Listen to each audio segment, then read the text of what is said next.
ستات كتير، لا مش ستات كتير، ده كل الستات بتطلب من زوجها الاهتمام والحب والعطف والحنان. انت ما بتحبنيش، انت ما بتقوليش انك بتحبني، انت ما بتهتمش بيا، انت مش حنين، انت مش رومانسي، انت مش عاطفي، انت ما بتخرجنيش، ما بتفسحنيش، ما بتقوليش كلمه حلوه، ما بتجيبليش هديه، ما بتجيبليش ورده. وطبعا الزوج يقعد يقول ايه التفاهه دي، هو انت مراهقه، هو احنا لسه مخطوبين؟ لا دي مش تفاهه ومش مراهقه، ده الرسول صلى الله عليه وسلم عقد السيده عائشه اتفرط منها، جمع حبه بحبه من الارض عشان ما يزعلهاش ويديهولها. الرسول صلى الله عليه وسلم لما كان في العاب من الحبشه زي الحاوي كده بمفهومنا دلوقتي، غطاها وهي وراء رداءه علشان تتفرج ومحدش يشوفها، وتشوف الالعاب دي وتتفرج عليها براحتها. الرسول صلى الله عليه وسلم كان يتسابق مع السيده عائشه، يقول للجيش اسبقونا، ويتسابق هو والسيده عائشه. حتى مره لما كانت خفيفه في اول زواجها سبقته، وبعد كده مره هو سبقها لما جسمها تقل وتخنت، فقام قال لها هذه بتلك. الرسول صلى الله عليه وسلم لما السيده عائشه له بتحبني اكتر واحده ولا بتحبي مين اكتر واحده من زوجاتك، اداها تمره وقال لها هجاوبك بالليل. ما ينفعش يكذب عليها يقول لها انا بحبك اكتر واحده، لا الحيله بقى. اداها تمره وقال لها هرد عليك السؤال ده بالليل، ولف على كل زوجاته واعطى كل واحده منهم تمره، وجاء قال لهم انا بحب اكتر واحده صاحبه التمره. كل واحده بقى فاكره ان الرسول صلى الله عليه وسلم بيحبها اكتر واحده. ايه يا رجال في ايه مالكم؟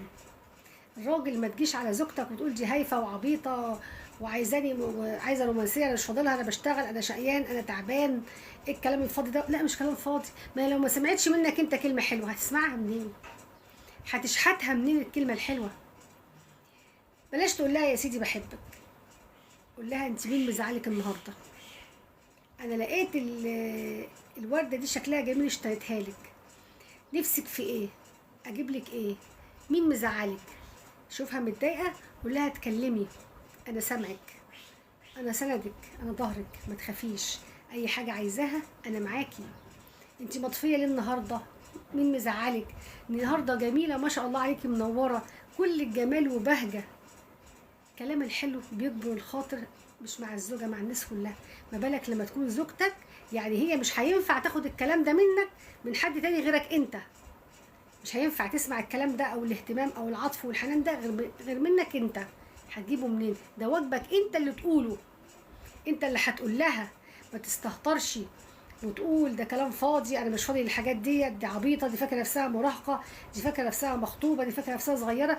لا بالعكس، ده كل ما الست بتكبر كل ما بتحتاج للاهتمام والحنان اكتر، كل ما بتحتاج للطبطبه والمسايسه والكلمه الحلوه والحنيه اكتر. اصل هتجيبه منين؟ هي هتسمعه منين لو ما كنتش انت اياها الزوج تقوله لها؟